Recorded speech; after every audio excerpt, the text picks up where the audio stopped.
December 25-ന് Christmas റിലീസായിട്ട് Barroz cinema തിയേറ്ററുകളിലേക്ക് എത്തുകയാണ്. ഇപ്പോൾ സിനിമയുടെ റിലീസ് സംബന്ധിച്ചുള്ള ഒരു അപ്ഡേറ്റ് വന്നിട്ടുണ്ട്. പൂർണ്ണമായും 3Dയിൽ ഷൂട്ട് ചെയ്ത ബറോസ് സിനിമയുടെ റിലീസ് 3D സ്ക്രീനുകളിൽ മാത്രമായിരിക്കും ഉണ്ടാവുക എന്നാണ് ഇപ്പോൾ അറിയാൻ സാധിക്കുന്നത്.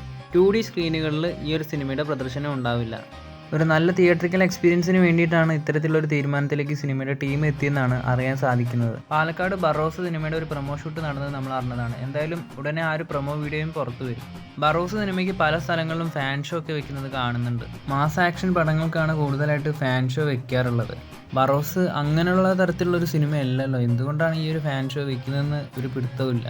ഫാൻസിനെ ആഘോഷിക്കാനുള്ള പഞ്ച് ഡയലോഗും ഫൈറ്റ് സീനൊക്കെ ഉള്ള പടമൊന്നുമല്ലല്ലോ ബറോസ്. ശരിക്കും ബറോസ് സിനിമയ്ക്ക് ഫാൻ ഷോ ഒക്കെ വേണോ? നിങ്ങളുടെ അഭിപ്രായം എന്താണ്? കമൻറ്റ് ചെയ്യൂ.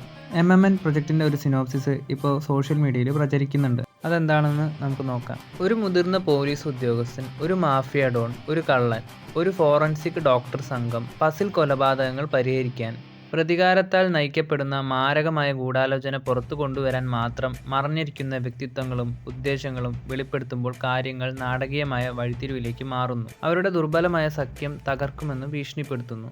ഇതാണിപ്പോൾ ഈ ഒരു സിനിമയുടെ സ്റ്റോറി എന്ന പേരിൽ പ്രചരിക്കുന്നത്. ഇത് സത്യമാണെങ്കിൽ കുഞ്ചാക്കോ ബോബനായിരിക്കാം ചിലപ്പോൾ ഈ ഒരു സിനിമയിലെ ആ ഒരു ഫോറൻസിക് ഡോക്ടർ.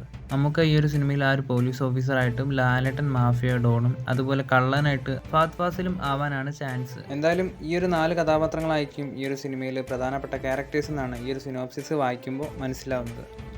എന്തായാലും ഇത് തന്നെയാണ് ഈ ഒരു സിനിമയുടെ സ്റ്റോറി എന്ന് നമുക്ക് ഒരിക്കലും ഉറപ്പിച്ച് പറയാൻ പറ്റില്ല. ഇത് ജസ്റ്റ് ഒരു റൂമറാണ്. എന്തായാലും ഈ ഒരു സിനിമയുടെ ഭാഗത്തുനിന്ന് ഇനി എന്തെങ്കിലും അപ്ഡേറ്റുകൾ വരികയാണെങ്കിൽ ചാനലിൽ അപ്ലോഡ് ചെയ്യുന്നതായിരിക്കും. MMN പ്രൊജക്റ്റിൻ്റെ കൂടുതൽ അപ്ഡേറ്റുകൾക്കായിട്ട് ചാനൽ സബ്സ്ക്രൈബ് ചെയ്യുക.